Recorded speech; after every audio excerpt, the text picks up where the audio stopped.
નમસ્કાર મિત્રો, ફરી સ્વાગત છે તમારું મારી નવી એક વાર્તામાં। 46 વર્ષના કંડક્ટર અને મહિલા સાથેની સત્ય ઘટના।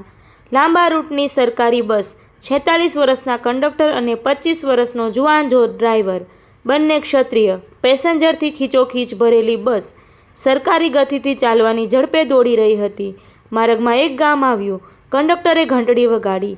ડ્રાઈવરને આશ્ચર્ય થયું। અહીં બસનું સત્તાવાર સ્ટોપેજ હતું નહીં, પણ કંડક્ટર કનકસિંહનું માન રાખવા માટે એણે બસને ઊભી રાખી।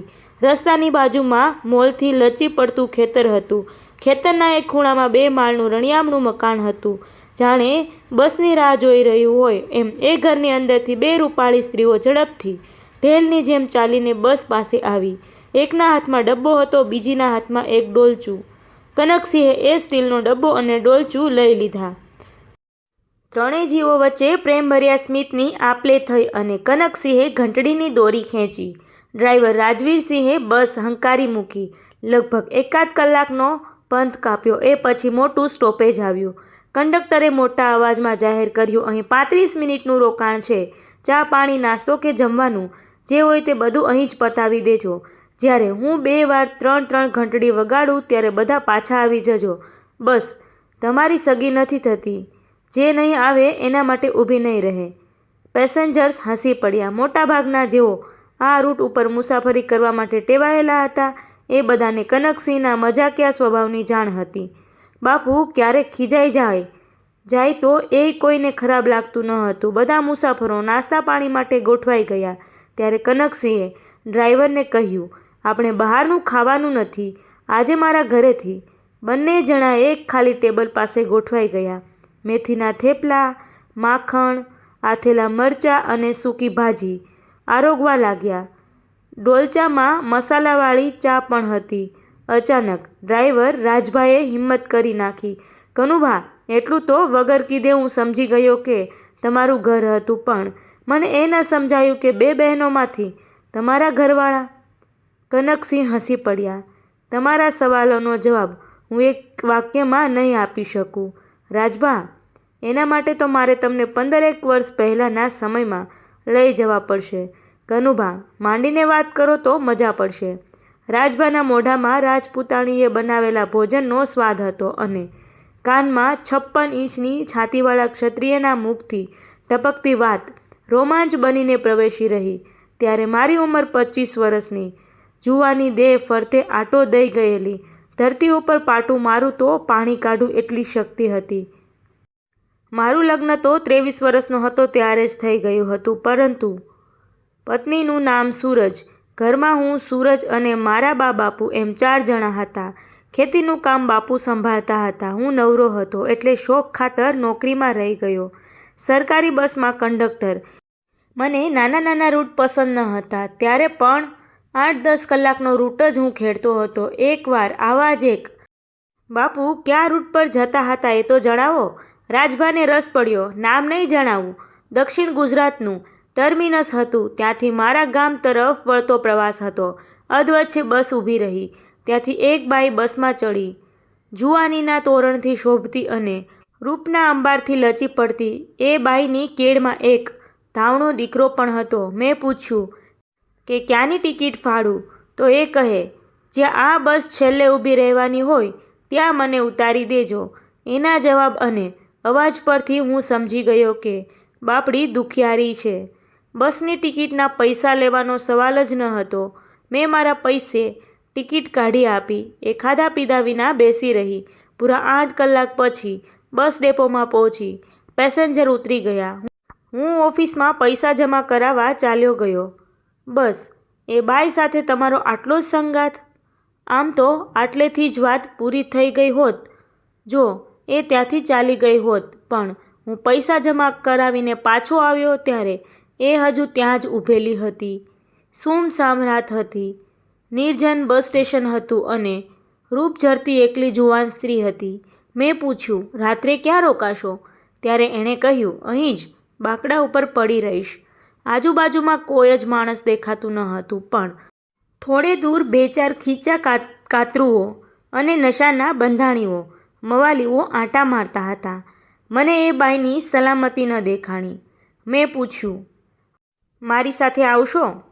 મારા બા બાપુ પત્ની બાએ એક પણ શબ્દ બોલ્યા વગર મારી સાથે આવવા માટે તૈયાર થઈ ગઈ. જુવાન ડ્રાઈવરની જીભ ઉપર તોફાન ભરી મજાક આવી ગઈ. વાહ બાપુ, તમને તો આવો રૂપાળો સંગાત પામીને મોજ પડી ગઈ હશે નહીં? માતાજીના સોગંદ ખાઈને કહું છું રાજભા, બાઈ ભારે રૂપવાન હતી એની ના નહીં, પણ એને જોઈને મારી આંખોમાં વાસનાનો એક દોરો પણ ફૂટ્યો ન હતો. હું કાંઈ મોટો સંયમી સાધુ મહાત્મા ન હતો, પણ ખરું કારણ મારી રાજપૂતાણી હતી. સૂરજબાનો સ્વભાવ સૂરજની જેવો જ તેજદાર અને દજાડી મૂકે તેવો હતો. એ બેઠી હોય અને જો હું બીજી સ્ત્રી તરફ નજર સરખી પણ માંડું તો મારી સૂરજ અમને બેવને બાળીને ભસ્મ. ભૂલ થઈ ગઈ બાપુ. પછી શું થયું? ઘર તરફ જતાં મેં એના વિશે પૂછપરછ કરી. ક્યાંની છો? દીકરો છે એટલે પતિ પણ હશે જ. ગામ ક્યું? તારો વર શું છે? કોઈ સાથે પ્રેમ નથી? આ અફાટ જગતમાં સાવ એકલી ક્યાં જઈશ? હું પૂછતો ગયો અને એ જવાબો આપતી ગઈ. જે જાણવા મળ્યું એ આ હતું: બાઈ બધી રીતે સર્વગુણ સંપન્ન, પણ એનો ધણી શરાબી. દારૂ પીવામાં બધું ખેદાન મેદાન થઈ ગયું. ઘરના ઠામડા પણ વેચાઈ ગયા. હવે બાટલીના પૈસા ક્યાંથી લાવવા? વેચવા માટે હવે એક જ વસ્તુ બચી હતી. એક દિવસ એ ઘરાકને લઈ આવ્યો. પત્નીને કીધું કે આની સાથે.